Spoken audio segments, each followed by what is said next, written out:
Boa noite, meu povo. Boa noite, já é 0 horas, passando da meia-noite. Agora que eu vou fazer um bolo, ó. Olha o tiquinho de massa, espero que dê certo. Aqui é bolo de tapioca.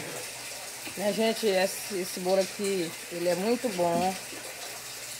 Já foi aprovado, ele não tem nenhum tipo de glúten, nada, nada, nada. Qualquer pessoa pode comer, que ele é muito bom.